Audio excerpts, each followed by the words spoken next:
Yeah, man, this one's going to sting a lot.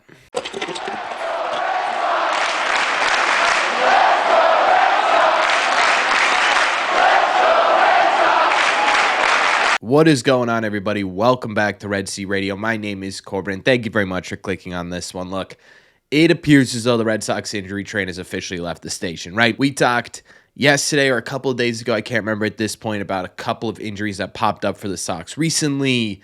This one takes the cake, though, as it's by far and away, at this point, the Red Sox most significant injury of the year. So we're going to break that down. We're going to break down a couple of roster moves that also happened yesterday that I was going to make a video on well before this happened, so I figured I'd still throw them in here. But we're definitely going to be starting with the actual injury itself here. And unfortunately, the man who was injured was Triston Casas. If you missed it, this was him running up the first baseline yesterday. He tried to beat out a ground ball to the pitcher that ended up getting bobbled. He sped up, didn't hit the bag well, and as you can see, yeah, he just immediately lumped into the ground. I don't know how other way to put that. Immediately, you could tell something was super wrong. Trainer's out. Core is out. They actually got the team doctor out there as well. You know it's never a good thing when the team doctor is immediately on the field with a player. He ended up getting carted off the field. That's also never a good sign, right? Then you get a video of him leaving Fenway Park in an ambulance, headed straight to a hospital. Also not a good sign at all. At the time of this recording, I do not have any true information on what the actual injury is. I'm sure sometime today, while you're watching this video, there will be some information on what the actual injury is. We will be making another video on this pretty quickly here over the next coming days as to, how long this is actually going to be a problem, how long Tristan's actually going to be out. I'm hoping for the best here. Immediate reactions, I don't think the best is on the table, if I'm being totally honest with you. All of that combined with Alex Cora coming out of this game, Red Sox win. It was a fantastic win. He's not sugarcoating this at all, right? He goes up to the media. He's saying it's a significant knee injury and that when Cora went out there, Triston Casas was in shock. Also saying that it is safe to say that he will be out for a while. I just can't believe this, man. I really can't. I don't care whether or not he was off to a bad start to 2025. I don't care that you don't like that he paints his fingernails. Triston Casas, no one deserves this, right? But Triston Casas specifically really didn't deserve this to happen. We're talking almost down to the day, right? An exact year away from his last freak injury, suffering another freak injury. All this dude cares about in his life is playing baseball. He's a weirdo, but he's a weirdo because he loves this game and dedicates himself fully to this game. And we're probably talking about a second season in a row that's marred with injuries, right? You played, 60 games last year, missed 100 games because of your rib cage.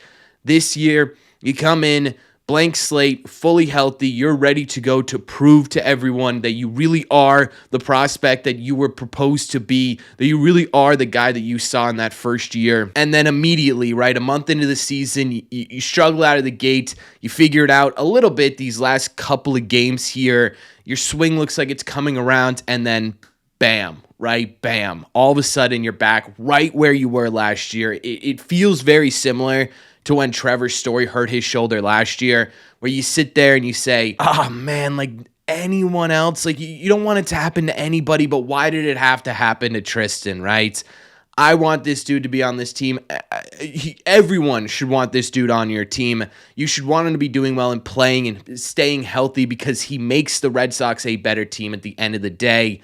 This certainly does not help him do that. So I feel absolutely terrible for Triston Casas. I also kind of feel terrible for the Red Sox because I don't know what they do from here. No, I don't know, right, what the exact injury is, so I'm not going to sit here and pretend like there's an immediate answer to this problem. Right now, the immediate answer to what the Red Sox do at first base with Triston Casas' absence, which again, all signs are pointing towards being an extended one at the bare minimum here. We're talking about potentially season ending. I'm definitely not going to put that in the title. I'm not going to say that again the rest of the video, but we do have to acknowledge it a little bit. Right now, though, in the meantime, it is Romy Gonzalez's position to lose, I think, right? He's doing well this season. He's looked okay. I think scoops are still a problem for him at first base. I don't know that I love him full-time at first base, but he is your only legitimate option on the bench right now, so I think that's your dude. outside of that, if you want to get someone else in here in the organization, things get really interesting really quickly.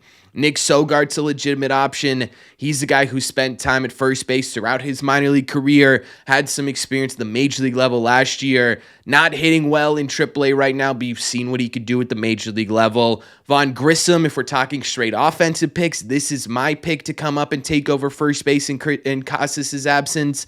This is a guy who's offensive production is incredibly high right now in AAA. This is a guy whose ceiling's incredibly high offensively at the major league level. Only has 4 games at first base, and I think that's my big pause there, right? He's only barely switched over to that position. Historically, hasn't been the greatest defender in the world. Still a really good athlete, so I think there's potential there. But to me, that might be my pick if we're talking long-term solutions. You do have some other ones, though, right? You've got Abraham Toro, you've got Nathan Hickey, who are both in AAA right now, who have experience in that first base spot. Abraham Toro at the big league level, Nathan Hickey strictly at the minor league level. Both these guys also aren't hitting very well in AAA. You also have Yasmani Grandal down there. I don't know if that's maybe an option, right? Do you put Connor Wong as your backup first baseman and have Yasmani maybe just flip-flop those guys, right? Where they're either the first base backup or they're the catching backup. I actually don't hate that idea at all. That might be a good option to go through, right? You got options in the minor leagues, just none of them are as potentially impactful as Triston Casas may be. I don't want to see a single Roman Anthony to first base comment. Please, please, please. It's not going to happen, ladies and gentlemen. Even if it did, it would take months for him to not only just learn first base, but learn the infield period. It feels entirely counterproductive. If you want to put someone out of position at first base, the only correct answer, I think, is to have Rafael Devers start playing a little bit of first base. Because, and it's not going to happen immediately. It shouldn't happen immediately. I'm still kind of against this idea. But if the Red Sox start slowly integrating Rafael Devers to first base, hey, you're going to start taking ground balls before games. You're going to start working after games. Oh, a few weeks down the line here, we're going to get you into a game or two here, see how it goes at first base, Rafi, just to see what happens.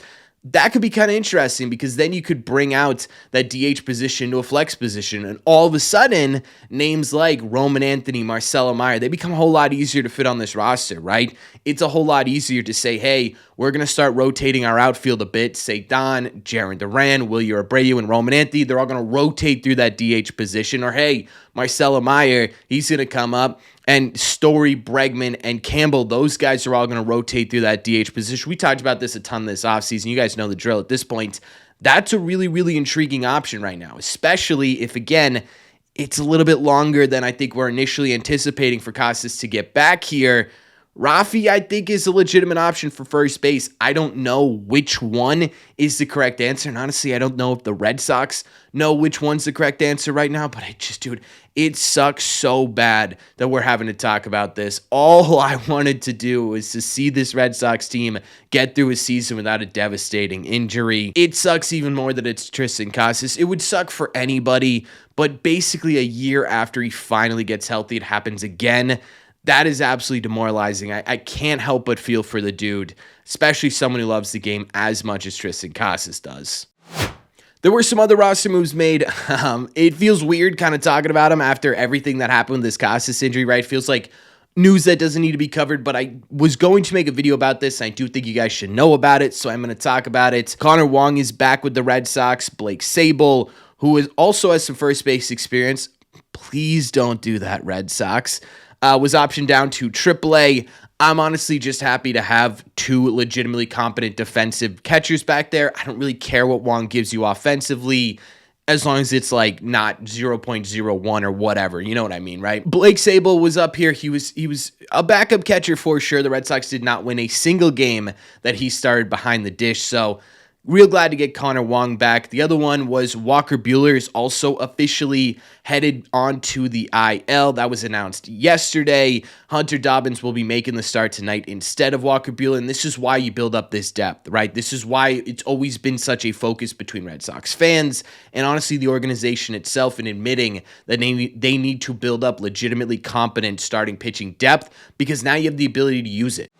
And we've seen already this season how important that depth can be. We're about to see it again. The good news here with Walker Buehler is it's something to do with his right shoulder. I can't remember the exact medical term at this point in time, But at the same time, too, we know it's a shoulder issue. We also know that Alex Cora and Walker Buehler, they both don't feel as though it's going to be an incredibly long IL stint. Hopefully, it's that minimum 15 days. That would be absolutely fantastic. But even if it isn't, it doesn't sound like it's going to be a couple of months. It sounds like maybe at maximum it's going to be about a month here without Buehler. I'm okay letting Hunter Dobbins eat a little bit. I'm okay with giving him 3 or 4 starts and seeing what this kid can do, right? Especially with where the rotation is right now, because to be honest with you, everyone's looked good, at least through this last turn. Through the rotation, the Red Sox have thrown, outside of that Tanner Houck start in Cleveland, a quality start every single time out. And I think you take that every single day. So I'm okay. I'm not happy with this, right? Obviously, Walker Buehler has been doing really well for the Red Sox lately. Obviously, this is a guy that you really need to be doing well for the Red Sox to succeed, but I'm okay with this one, right?